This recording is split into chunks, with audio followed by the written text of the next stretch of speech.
Selamat petang, salam sejahtera. Isu hangat petang ini dipetik daripada mykmu.net. Hanya 3 menteri sahaja diperlukan Perdana Menteri buat masa ini. Berita sepenuhnya. Hanya 3 portfolio menteri diperlukan terlebih dahulu buat masa ini dalam kabinet kecil Perdana Menteri Datuk Seri Ismail Sabri Yaakob, khusus untuk menangani pandemik COVID-19 selaras dengan titah yang di-Pertuan Agong Al-Sultan Abdullah Riayatuddin Al-Mustafa Billah Shah.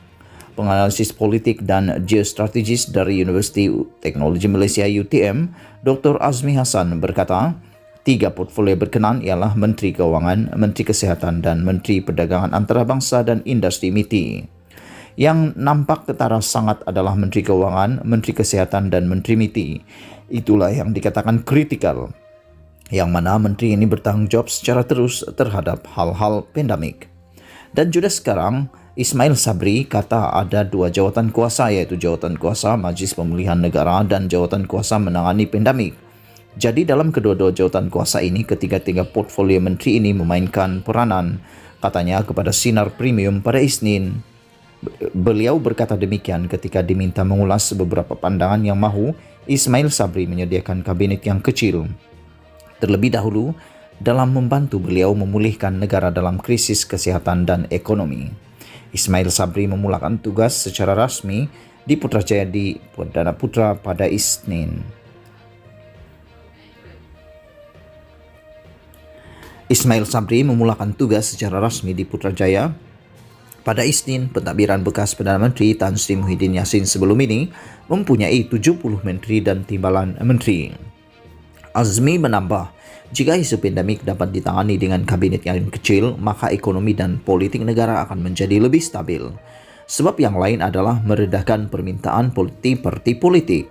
Ini adalah kerana parti politik ada yang meminta ahli-ahli mereka dilantik ke portfolio-portfolio tertentu.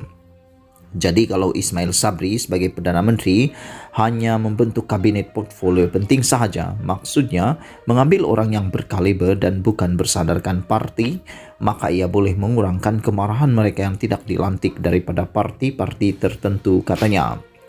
Sementara itu, penganalisis politik dari Universiti Sains Malaysia USM, Profesor Dr. Sivamurugan Pandian berkata, apa yang penting adalah pembentukan kabinet yang kecil merangkumi ahli-ahli yang mempunyai ketokohan dan kewibawaan dalam mengurus krisis yang melanda negara ketika ini. Bagi saya, kita memerlukan kabinet yang kecil yang kita boleh panggil sebagai kabinet mengurus krisis, kabinet yang ada ketokohan, kepimpinan, kewibawaan dan kepakaran.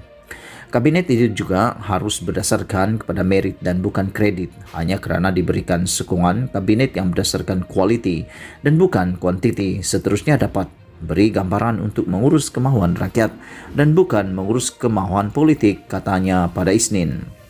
Beliau berpandangan pemilihan ahli kabinet itu akan mencerminkan pembinaan dan penjenamaan kepimpinan Ismail Sabri menjadi pengemudi proses pemulihan negara. Beliau turut menjelaskan pemilihan ahli kabinet boleh dipertimbangkan dalam kalangan ahli teknokrat dan mereka yang mempunyai kepakaran dalam membentuk kabinet yang mantap. Hanya 3 menteri sahaja diperlukan Perdana Menteri buat masa ini. Sekian isu hangat petang ini. Jangan lupa tekan butang subscribe dan kita jumpa lagi. Bye-bye.